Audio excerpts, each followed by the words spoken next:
and I know that we will full hour. So welcome everyone, and thank you for joining us for our third session of a new housing series hosted by the Mountain Housing Council called Lunch and Learn. This series is an opportunity to dive deeper into a variety of housing topics, from today's session on upcoming housing projects to past topics on short-term rental ordinances and key housing terms. Today's meeting format will be about a 30-minute presentation on the 3 housing projects, followed by a live question and answer for approximately 20 to 25 minutes. Please post any questions you have in the chat box or save them until the end. Our presenter, Shellan Rodriguez, will answer all questions during the live Q&A portion of the meeting.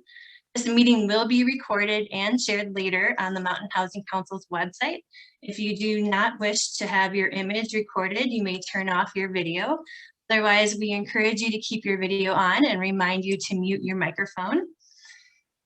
And I'm going to start my slides so you can see a little bit more about us.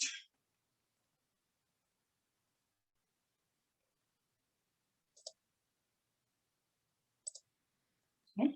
The Mountain Housing Council is a project of the Tahoe Truckee Community Foundation. Many of you know us for our grant making and scholarship work and our mission-based initiative work that includes forest futures and family strengthening through the Community Collaborative Program. Additionally, we have spearheaded emergency response dollars to the community and have made a first-time impact investment with the Martis Fund into the Truckee Artist Lofts, which is nearly complete and will be a topic of our next presentation. The Mountain Housing Council brings together 28 diverse stakeholders, businesses, local governments, community groups, special districts, and housing advocates to take on the unique and pressing challenges of achievable local housing in our region. We know there is a need for housing at every income level, from homeless to middle income salary earners. We elevate and educate our regional housing needs in the community through outreach, hosting resources on our website, and by tracking data. Our housing needs survey just closed in mid-May, and the data will be available at the beginning of next month.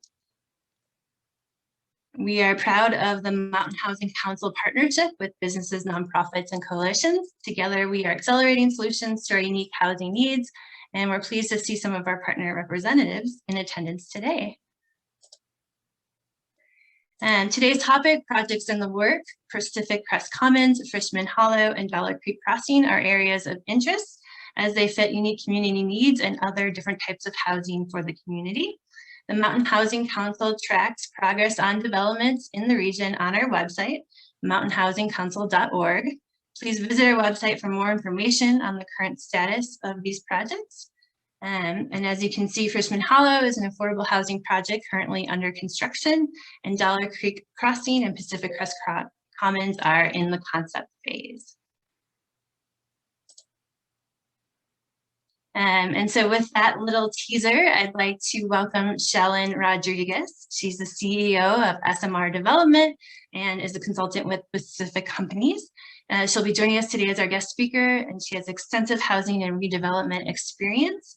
And the Pacific Companies you may know in our region, as they were the developer for Frishman Hollow I, and are the primary developers for Pacific Crest Commons, Frishman Hollow II, and are part of the Dollar Creek Crossing development team. So again, thank you, Shellan. I will stop sharing my screen and turn it over to you. Hi, everybody. Thank you so much for having me, Christina, and thanks for the welcome, and thanks for the work that you guys do. It's, you know, critically important in the area, and I just can't express how, as an affordable housing developer, how nice it is to have a group that is advocating to some extent on the behalf of, you know, or helping advocate perhaps and educate the community as to the importance of the issue, what the issues are, what the needs are, etc. So thanks for that work. Now let's share my screen, and I'm going to apologize in advance because I'm going to be looking at a different screen than the one that my camera's on, so you guys get to see the side of my face, but that's all right. So from the folks that introduced themselves initially, it sounds like there's some folks that are just super interested in housing. There's some folks that are experiencing the difficulties that of affording housing in the Truckee area right now. And there's folks that kind of do housing for a living. So I'll try to just speak about our projects, and I'm happy to take questions at the end or however Christina mentioned it. I'm also happy to be interrupted, whatever works. So like Christina mentioned, I'm with SMR Development. I'm a pretty small consulting firm. I focus on real estate development, affordable housing, and redevelopment. I'm based here in Boise, Idaho. I work a lot, and the projects that I'm talking about is primarily with the Pacific companies. I'll introduce them a little bit, but I worked for Pacific for almost 10 years and then did some work in the public realm, and then have come back as kind of their owner's rep in a lot of the mountain communities that they work in, because that is my background. In addition to doing housing and affordable housing and workforce development, I also have worked on a handful of housing needs assessments, primarily in resort communities or mountain communities. I worked with Wendy Sullivan on the South Shore Regional Housing Needs Assessment and Action Plan. I'm also working on one up in Incline Village, Washoe County right now, just trying to help policymakers create ways in which they can help address the issues that their community is facing in regards to housing. So the Pacific Companies is a 20-plus-year-old development firm focused on workforce and senior housing, and they also have a small business in charter schools. Work all over the West. Over 14,000 affordable units exist currently that they own and manage, so we're long-term owners.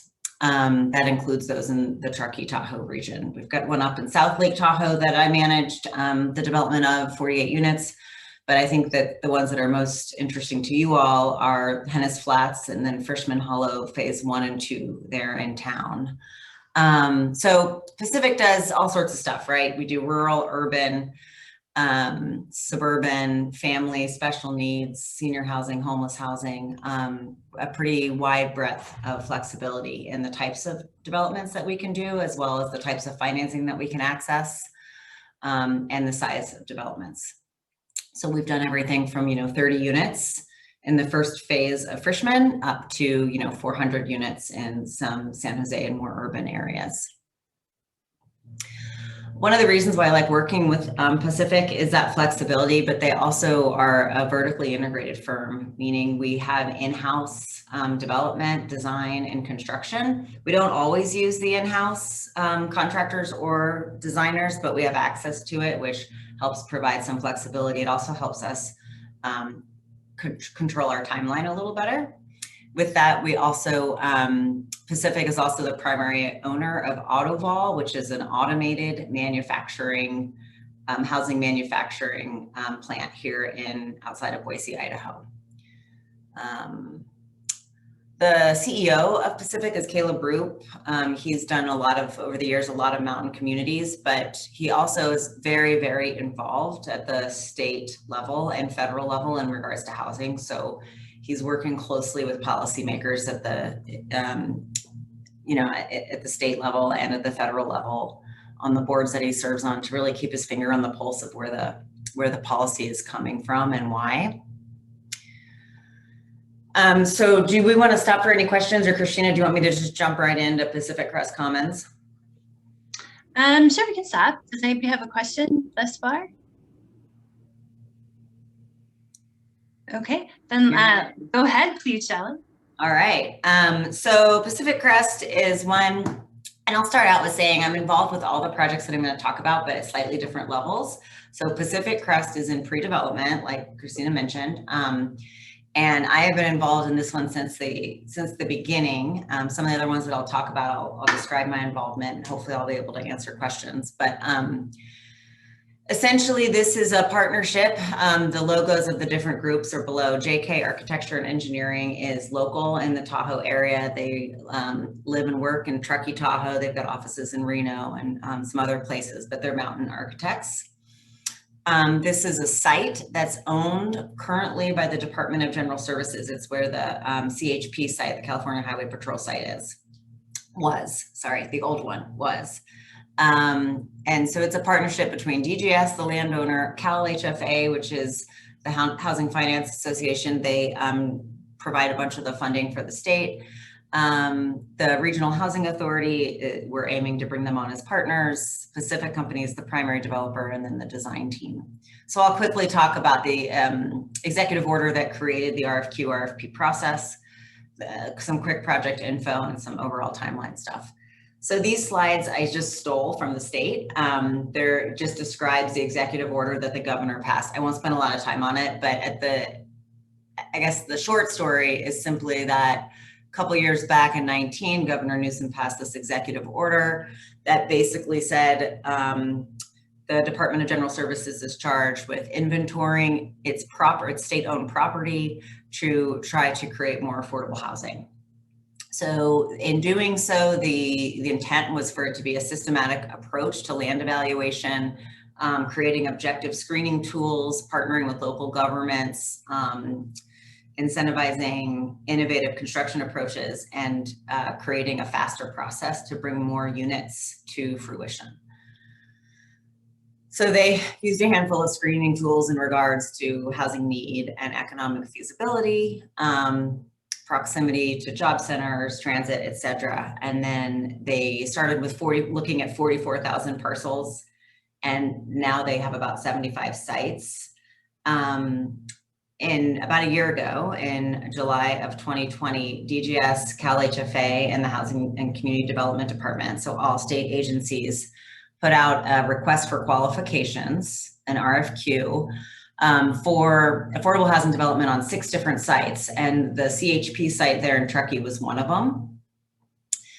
The TPC team responded with JK, and we were asked to go to the next level of competition, which was the request for proposals, the RFP, and that was later in the year. We submitted, and then we were interviewed and awarded the project in early 2021. So that's like where it's come from. And it's a really, it's the first of its kind that I've ever been involved with and Pacific's ever been involved with. We tried to go, there's one up in South Lake Tahoe that's happening that we also got, we also competed for and got to the proposal stage, the second stage, but we weren't able to win that one.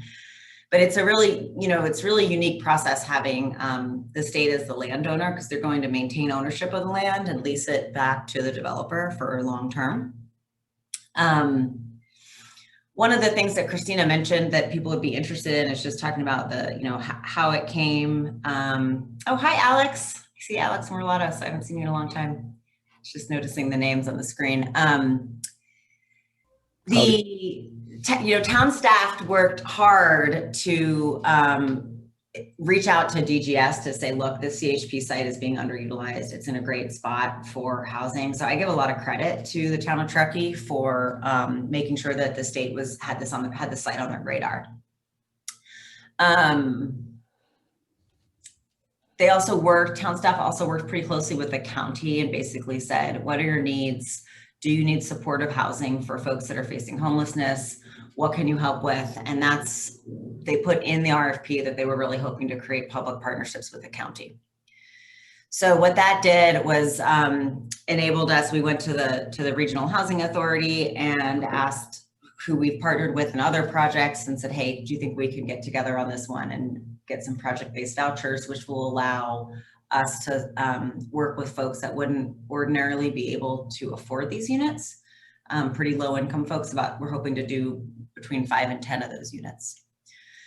So long story short, the priorities within the RFP were outlined by the state and essentially created a scenario where we were aiming to help the folks in this low income range, basically 30% of the area median income up to about 80% of the area median income, which is the maximum income that you can serve using low income housing tax credits, which is the primary source of funds for most multifamily affordable housing that's created. So you guys probably know where it is, but it's the old CHP site. Sorry, this image is a little wacky. I spread it out, I think, too much, but that's the site. It's very close to the new grocery outlet. It's within walking distance to the natural food store. It's it's close to a ton of amenities. It's a great site for housing. So what we proposed in the request for proposals was about 55 units serving that 80% AMI and below, studios, 1s, 2s, and 3-bedroom units, primarily for families. It'll be year-long leases, of course, so no short-term rentals or anything like that. A community room is required, some outdoor picnic space, outdoor playground space, and then, like I mentioned, those 5 to 10 project-based vouchers in conjunction with the Housing Authority. So this site, these numbers that you see on the right are probably 2020 numbers. Unfortunately, I haven't updated them yet, but essentially it's serving households from making from about $19,000 a year up to about $75,000 a year. So it's a pretty wide range of diversity of housing type or of family types and households will be living here. People, you know, I think everyone on this call kind of understands that these are folks that are here in the community, working in the community, keeping the economic engine of Truckee, Tahoe moving forward. So the timeline, this is directly from the RFP, and we're still pretty much on track. You know, entitlements and environmental review is happening through this summer. We're hoping to get financing, secure financing through the town, through other grants, and most importantly through the state. This fall and perhaps into the winter, into early 22, and then hoping to start construction, you know, as early as possible in summer of 22 when the snow allows and such. I'll say this is aggressive, but I think doable. So we'll see. We will be using modular. So, you know, it's a pretty quick after we get the site grading done, it's pretty quick from the time we can grade and get the units on site, patch them together, and get folks in the door. So that's Pacific Crest. I think I spent a few minutes, 5 or 6 minutes on that. Should I just jump right into Frishman Hollow, or? So if you could just move on to the 2 projects, then we'll ask questions at the end. Okay, great. So Frishman Hollow is the second phase of a town-owned development site. TPC did the first phase back, and we completed it back in 2004, I believe. So the history, it was 9.5 acres of donated land. It was donated with the intent to provide affordable housing. I guess it was developed in spring of 2008. I thought it was earlier than that. Sorry, this is probably more right than me. This was Pacific Companies, and Cambridge Real Estate Services is the manager. So it's the same folks that'll be managing the second phase. This is the existing units. The phase 2 is going to be kind of plugged into some of these areas around the site. The first phase is at 32 units. You guys have probably all seen it. It's beautiful. It's got a great lawn and great outdoor space. It was built using modular construction, again, serving about 30% to about 60% AMI.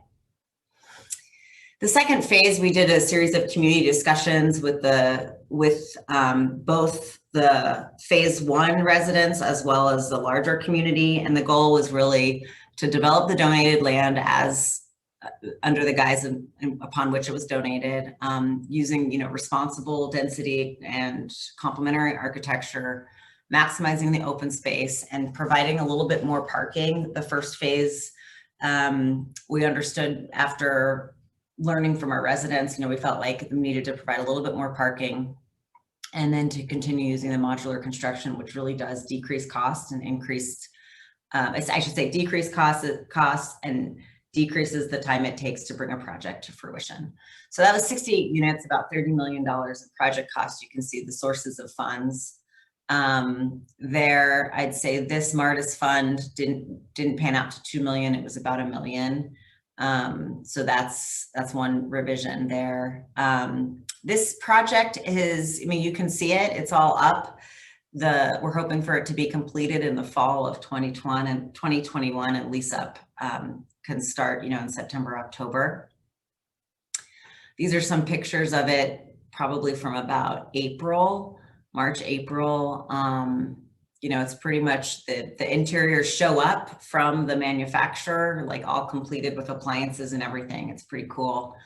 And again, this is serving this low income 30 to 60% AMI.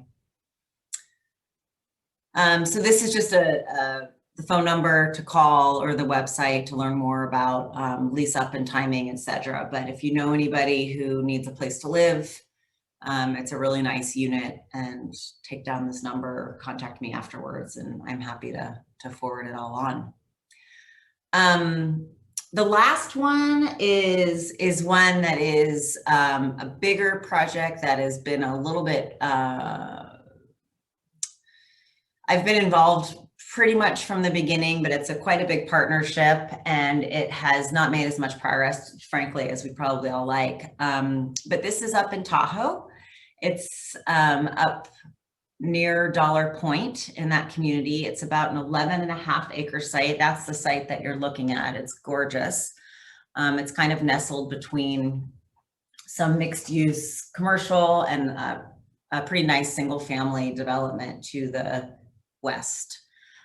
This site has quite a bit of history, and it was, it's adjacent to the new Dollar Creek Trailhead, and the high school's right back here. If you guys are familiar, long story short, in January, well, I shouldn't say short, long story long, the January 2017, the plan area, you know, this isn't TRPA land. So the Placer County plan was approved. The county went in and looked, did some community outreach to see what the community wanted to see on this site. It was for sale. It was previously entitled for multifamily housing, never went forward. County ended up purchasing it and releasing a request for proposals for affordable housing developers. Proposals were due in the fall of 2018. Pacific and related companies is another very large national developer, combined forces, knowing there's a lot of risk to develop in this part of the state.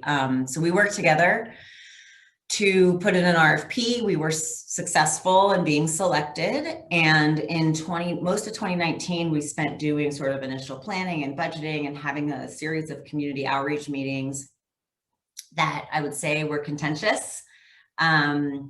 Having been in the affordable housing world for a long time, I've been doing this for 20 years, I'm very used to contentious meetings. So in my mind, they weren't quite as contentious as some I've been to, but they were contentious enough, I think, for the county to want to play a larger role in the master planning of this 11.5 acres. So currently the county has kind of taken the master planning process, and they're doing it themselves. So we're alongside them, we're working through it. They're in the middle of kind of planning out what their unit mix could be, how they can incorporate a variety of housing types. We had shown rental and homeownership opportunity, and I think they were trying to, I think they are trying to just really create and understand some of the challenges that workforce housing and affordable homeownership creates. Or I should say faces, especially up in these very high cost areas of Truckee, Tahoe. So I think one of the goals of Placer County, and obviously of us as the development team on that particular site, was to really reach up to all levels of housing in this attainable housing bridge, or achievable housing bridge, from the low income, and I think most specifically up into this range of homeownership opportunities for families, which is a very difficult problem to solve because there's limited state and federal resources. So that's sort of the end, and not sort of, that is the end of my slides. And I hope I didn't bore you guys to death. I can talk on and on and on about it. So I'm happy to take questions and try to address any concerns you have or wherever we're at. Thank you, Shellan. So I did receive an email with some questions from Lisa, but I also want to give everyone an opportunity here to ask their questions. So if you do have a question, I'd like you to use the raise hand feature, which Billy, thank you, which Billy has done. And if you're not familiar with that feature, if you go to your bottom menu bar, you should see a little icon that says reactions. Click that and you should see a little icon that says raise hand. So Lisa, I'm not sure if you were able to hear much of the presentation, but I'm gonna let Billy go first with this question and then we'll get to your email. Hi, this isn't really for the for Shellan, really more just kind of a comment in general. It seems like all the projects are really focused on the 80% AMI and below because that's where the state funding is, and I understand that's what can happen. One of the things that we're facing here is, and the deeper I get into this, the more I know about it. I own New Moon Natural Foods in Truckee and in Tahoe City, and have recently taken a pretty active role in trying to secure housing or have that, an integral part of our HR to make sure that our employees are housed. And one of the things that we're discovering is that it is exactly the high cost of living here, which is driving up wages, which is making people unable to afford affordable housing because they all push up above the 80% AMI. I think we were looking at artist lofts, and I think it's either 55 or 60,000, and you pretty much have to earn $17 an hour, which is, if you're working full time, that's about as low as you'll get offered in today's wages. And so, if that trend continues, by the time we start seeing Dollar Creek Crossing come on, and maybe even Frishman, there may be a significant chunk of the workforce which is priced out of the workforce housing that we built for them. And so the answer there really is readjusting the AMI. And so I was wondering if anyone, maybe Christina or someone, could speak to heading off that problem, because if we go ahead and build all this stuff and everything's great, on the developers' end and on the town's end and on the state's end, and then the people who live here, who work here, can't afford it, then we're really not serving the groups that we were trying to serve. We're catching the vulnerable and those who may be in a homeless situation, but we're not really serving the workforce. And so I wanted to call that to the attention of anyone who cares to know about it and hopefully can do anything about it. And B, if anyone has any questions or rather answers for me about how we adjust the AMI or deal with that problem, I would love to hear it, or at least just start a dialogue. Well, I appreciate those comments, Billy, and it's definitely something that as partners of the Mountain Housing Council, we're very aware of. I'll share my screen, which I know you've seen this. Oh, I think Shellan's still sharing hers. Oops, sorry. Let me try that one more time. Is the bridge, and I mentioned it at the beginning, we're very aware that there's housing need from everyone, from homeless people all the way up to our middle income earners. And as you stated, a lot of state and federal funding helps subsidize the creation of development in this orange area, this low income area. But we are brainstorming partners to come up with creative ways to finance this missing middle area, and even the upper middle income areas. And so there are some housing programs and projects that are in the works that will address this. For example, the town of Truckee has their long-term rental program that just recently amended to serve up to 150% AMI, and that program gives homeowners a grant of $3,000 to rent long-term to a workforce resident. As Shellan mentioned earlier, the Dollar Creek Crossing project is really looking at this whole spectrum of need and different housing types, because we recognize too that the federal and state subsidized housing really means apartment buildings. As Shellan mentioned earlier, it's more cost effective, especially if you can do modular buildings. And so Dollar Creek is looking at home ownership, rentals, and other housing types for this what we call the missing middle. Hopkins Village, which is also another project in Placer County that is currently under construction, is an opportunity for home ownership for our local workforce earning up to 180% AMI, and that is deed restricted home ownership, and the homes are selling for $550,000. So those are some solutions that are here now and in long term. But again, partners are acutely aware of this issue and are coming together actually in 10 days for an emergency meeting to brainstorm solutions that we can do in the short term in the next 6 months, and then also keeping our eye on the long game. I mentioned it earlier, we just conducted a refreshed our housing needs assessment, and we have that data that we are analyzing currently and should be able to present publicly in the next few weeks. And that will also help sort of inform these policies and programs, and informing it by raising that income limit that you were talking about, that missing middle that is anywhere from 80 to 120, 120 to 195. Yeah, and to me, the issue is that the workers are now earning more as businesses compete to get at them, and that's pushing everyone out of that bottom tier, a fault of anyone other than just kind of the economy and how we measure what AMI actually. Yeah.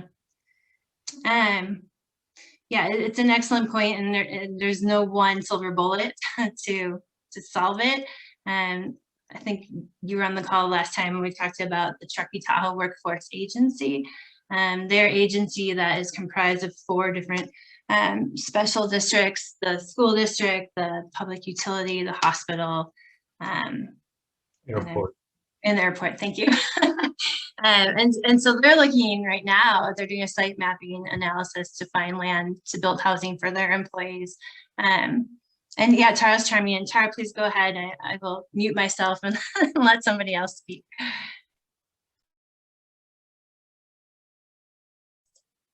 Tara, did you want to add some comments?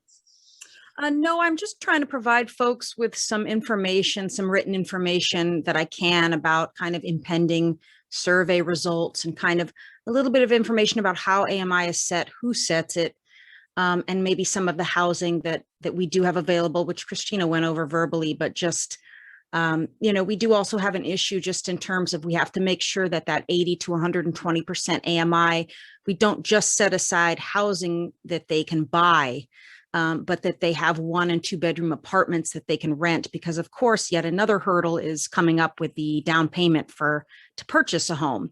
So, dealing with all of these various hurdles, as well as kind of getting the housing built, is something that, is a huge challenge right now. And I know in the past, some of the housing that was prioritized was that up to 60% AMI, as you mentioned, Bill. And I think that's really kind of what's being released, at least right now, this summer, early fall. But now we are looking at survey results and realizing, okay, we've got to next prioritize that 80 to 120%, and not just set aside houses for them to purchase, but make sure they've got rentals, 1 and 2 bedroom rentals specifically.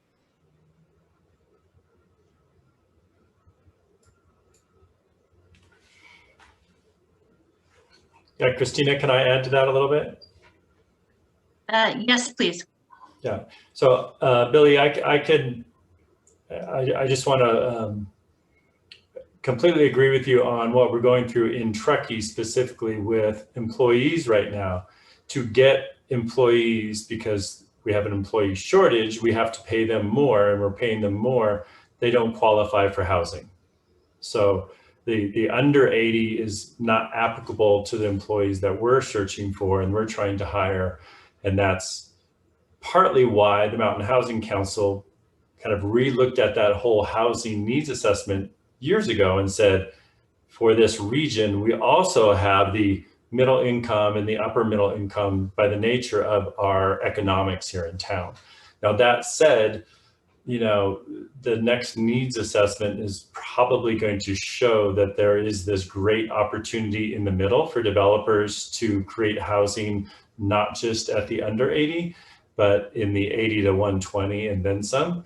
And it's then up to us, the Mountain Housing Council, to inspire development of that, I say 150 and under, which kind of matches our workforce better than what we're doing right now, or the most recent opportunities that have been more easier to produce, which is the under 80 stuff. So at Mountain Housing Council, I just want to reiterate, we know this, it's a key fact.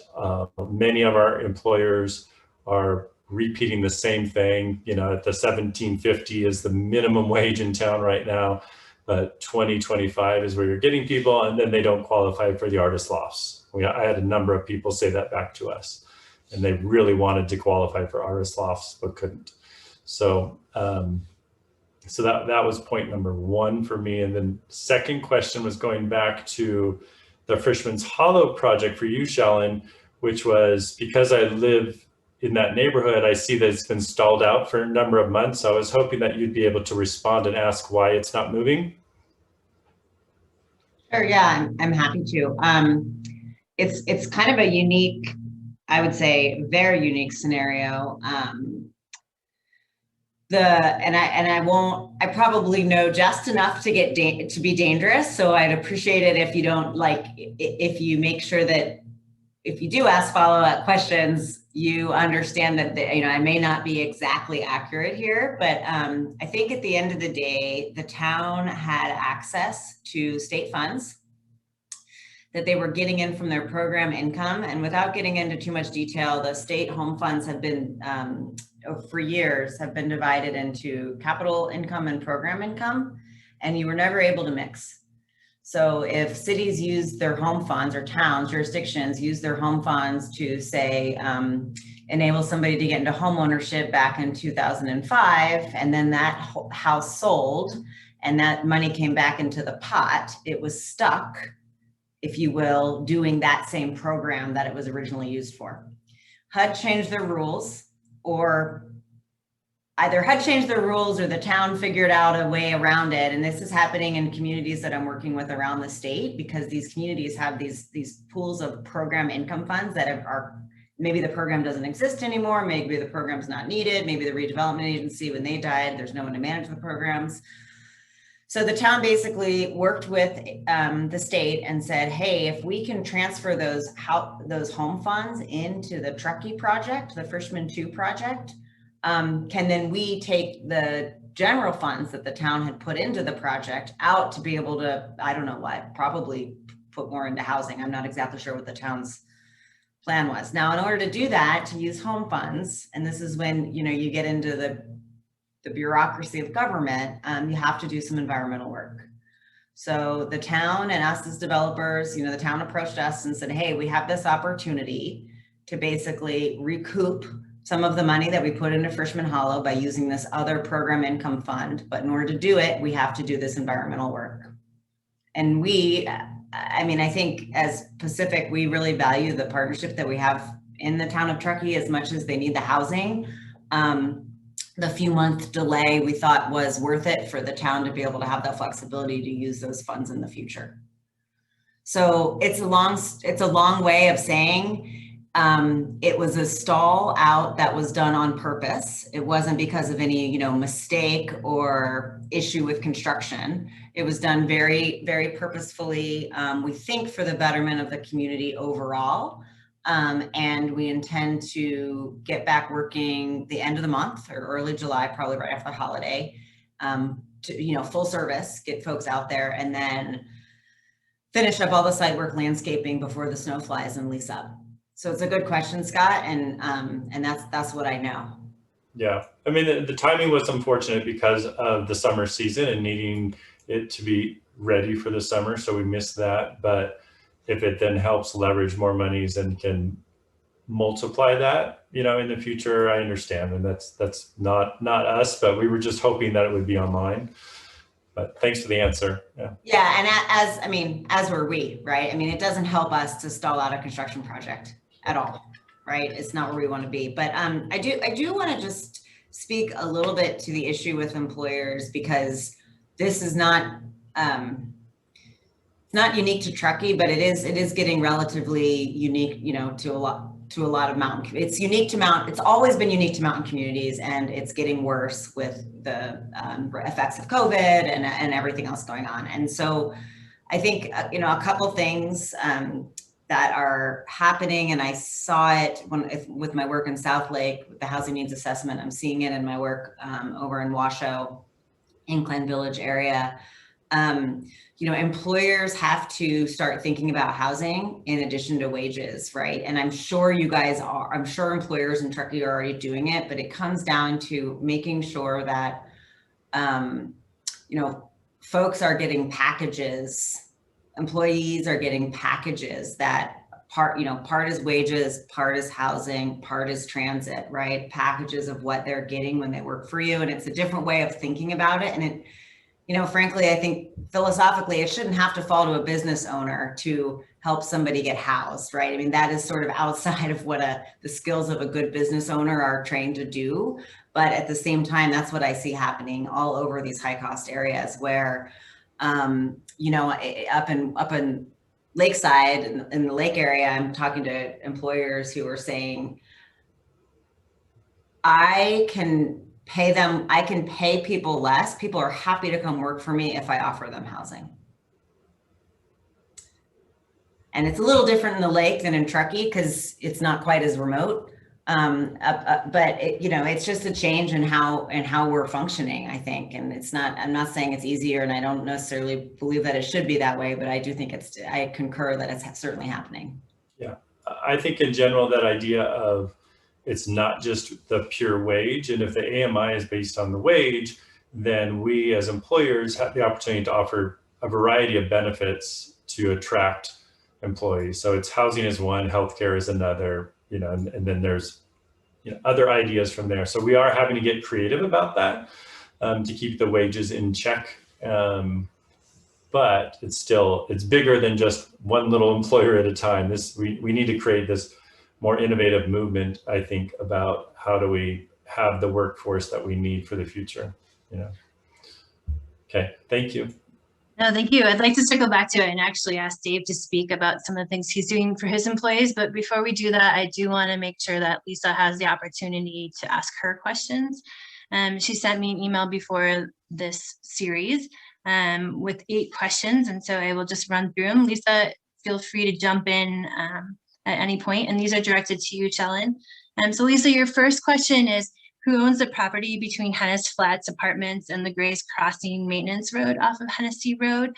So that's not part of these projects, is that right, Shellan? I think it's part of the Grays Crossing site plan, which I believe was East West Partners, and now Paragon 8 is part of that development. So I will get the answer to that question for you. I'm going to move on to your second question. Will you provide adequate parking for the residents in your new projects, which I believe would mean 1 parking space per tenant to include spaces for teenagers and visitor parking within visual sight of each apartment? And I'm assuming you're asking about Frishman.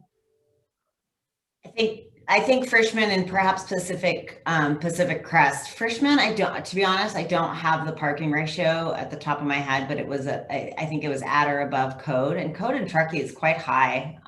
It's more than the 1 per unit, I believe. But the Pacific Crest Commons, which is the one that's in preliminary planning and we're working with the state on, yes, we are intending to have at least 1 per unit, if not more. We're still working through site, looking at soils, geotech, grading plans to really determine, you know, exactly how that site's going to lay out. But yes, over 1 per unit is certainly the goal. Thank you. So question 3 is also about parking. Will you provide optional garage parking for residents in the construction, mechanical, or landscaping trades?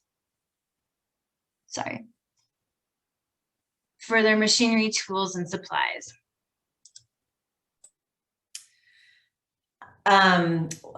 So neither, let me see. None of our projects that I talked about today include garages.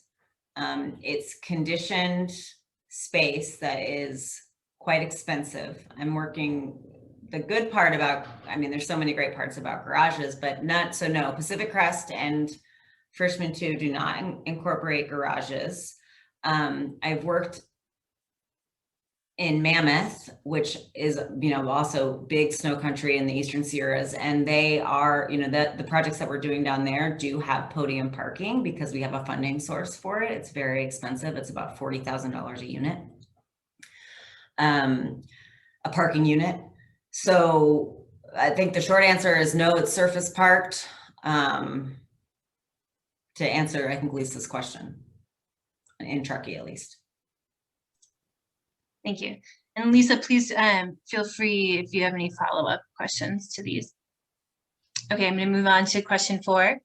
Will you provide a barbecue area with picnic tables, shade trees, and playing fields for the older preteen and teenagers, along with a playground structure for the younger children? A place for residents to live outdoors along with indoors in their apartments.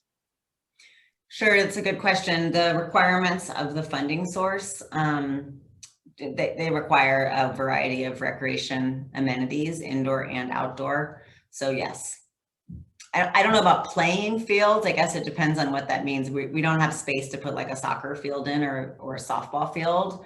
So I want to be clear that, you know, oftentimes it looks like a half basketball court or outdoor physical fitness equipment. Those are common ones that we use that our residents tend to like. So that's kind of where it's what we think of.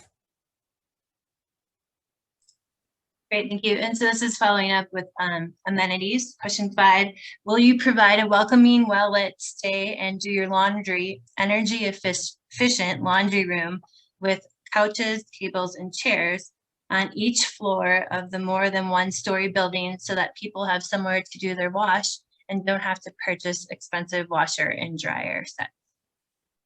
Yeah, there's community laundry in all of our developments. I can't speak to, I don't think we know yet if they're going to be on every floor. We're just not that far, we're not that far enough along in design, but we do have, you know, we meet or exceed accessibility and universally designed units. We do have common areas that are furnished, gathering spaces. People will do their quinceañeras there or retirement party or whatever. Or if their family's coming to town, you know, extended families coming to town and their unit is small, they would do a Thanksgiving dinner there or something. So yes, we have the requirements that our funding requires, as well as just what we've learned from our experiences and our resident surveys and such.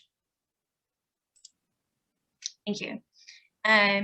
Number 6, will you provide incentives for residents to ride the local buses rather than owning vehicles by substantially lowering their monthly rent? It's certainly something that we do up in Tahoe. We were doing that up in the south side of the lake, and then the bus ended up becoming free, so we didn't have to provide the free bus or the discounted bus rates. Is the bus locally, is it still, do you still have to pay for it in Truckee, or? That's actually a good question. It was free. I know they have a new schedule and a micro transit pilot program starting on June 25th. I need to get back to you. Maybe somebody else on the call might know that answer. But it has been free through COVID, like you said. Yeah, and I think the short answer is that transit is the second highest part of a family's budget, right? So when you can decrease somebody's, and this goes to the employers in the room, like when you can decrease somebody's transportation, people don't always think of it like this, but it does increase their overall income, if that makes sense. So, you know, we like to think that about 30% of your income should be going to housing, and on average, transportation is about 10 to 20%, probably is a little bit more in the Truckee Tahoe area. And then, you know, depending if there's healthcare issues, sometimes healthcare takes over as that second, you know, the second biggest area of a family's household budget goes to healthcare or transit. But I think the point, Lisa, there is that we like to get creative in finding ways to make our residents want to live where they're living, stay, you know, we don't want to have turnover, right? Whatever we can do to keep residents as good residents, we do. We've got a program where there's ways for residents to gain incentives by doing things like financial fitness classes, or learning how to put out a grease fire, or if they pay their rent on time or early, we incentivize them with gift cards or other types of parties or community gatherings and stuff. And so I think that doing stuff with transit is a great thing for us to continue to incorporate. Thank you. So we have 5 more minutes left, and Lisa has 2 more questions, and then I'd like to have Patrick answer his question, but we will end at 1. So just very quickly, Lisa did chat me and said, thank you for answering my questions. Parking is a huge issue for us at Hennessy Flats now that residents have more than 1 car, teenagers, work trucks, and visitors. Residential rewards are wonderful, thank you. And so her final 2 questions are, number 7, will you provide an on-site vehicle washing area to clean the pollen and dust off cars? And number 8, will you be leaving some native trees, plants, seasonal creeks for fresh air, shade, and wildlife habitat to thrive? I had not thought of the car wash. It's an interesting, it's an interesting request, and I don't know, we could maybe look into that. The CHP site has already been developed. There's not a lot of existing, there's not a lot of existing nature, if you will, open space. So I think we always try to do what we can. And on that site in particular, I'm just not sure how many big trees or anything exist in the area that we're going to be developing. There's a huge, sorry, I'm not being very clear, but there's a huge right-of-way that Caltrans owns adjacent to the street. And so that does have some trees in it that we'll try to maintain. It looks like that might be on the CHP site, but it's actually in Caltrans right-of-way. I see that the Lisa's comment about the car wash, and that sounds like something I should look into. Thank you, Shellan. And so Patrick, I will give you the floor. Please ask your question. I was wondering about your Dollar Creek Crossing project.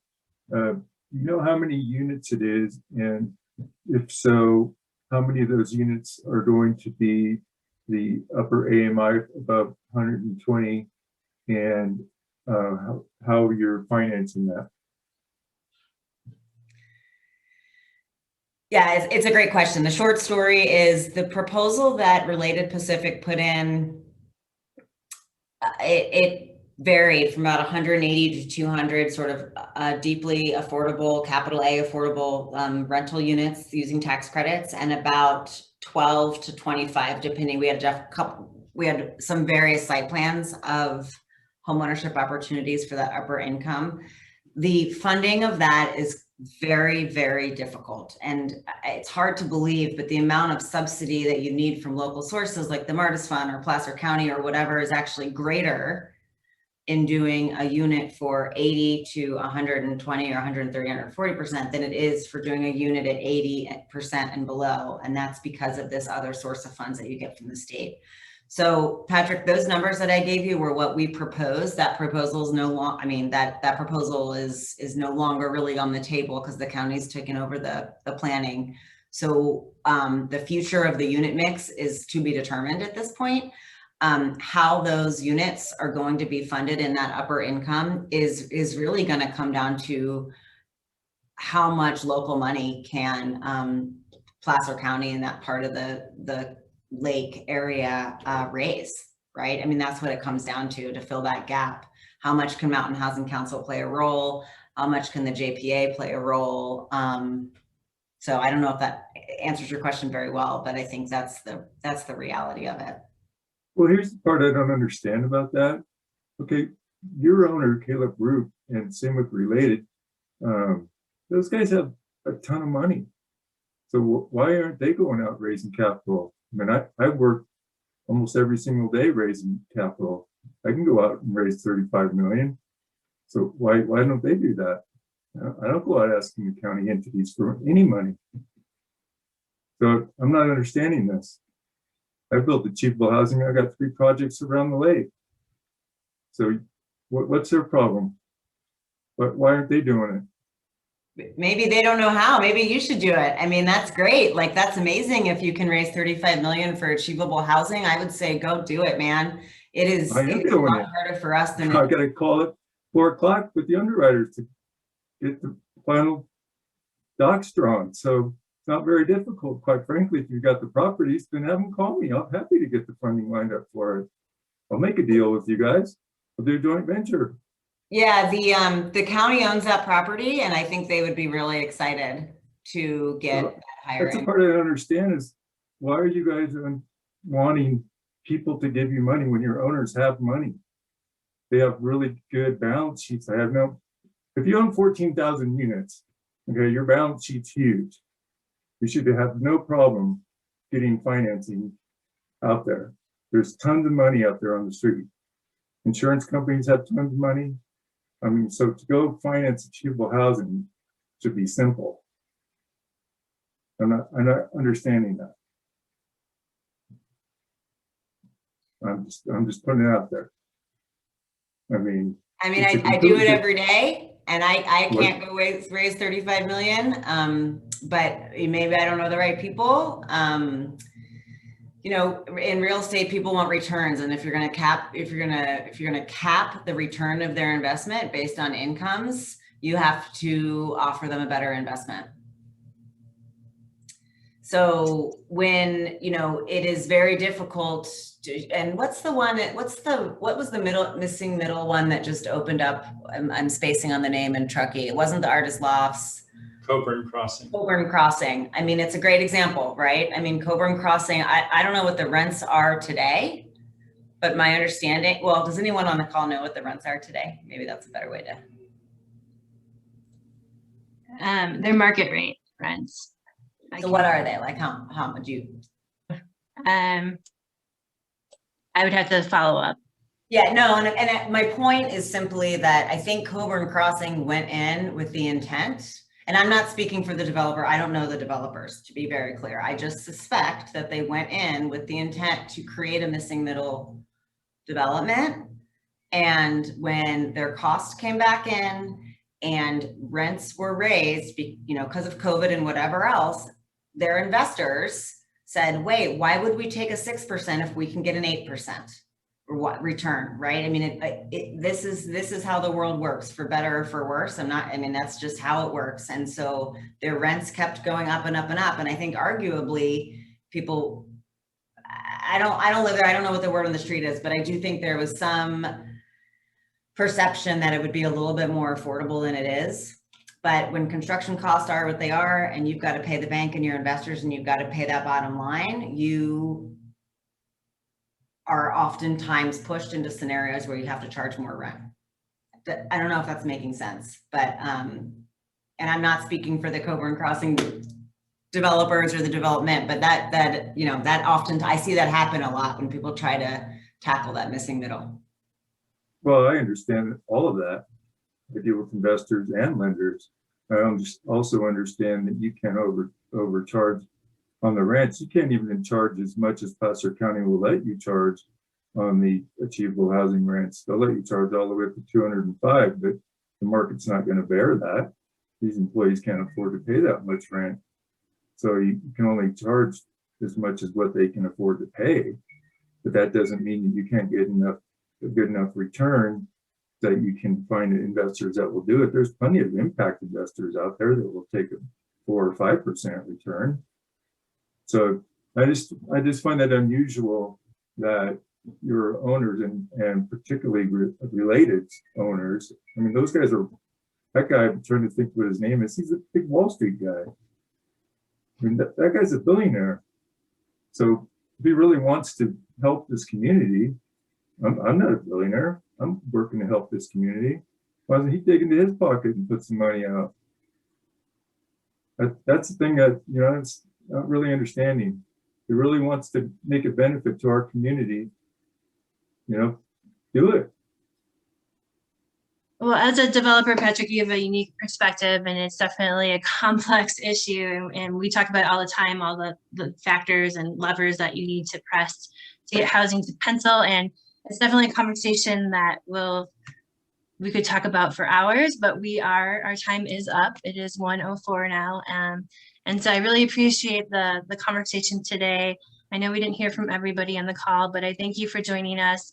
Especially a big thank you to you, Shellan, for being our guest speaker and giving us so much great information about these projects.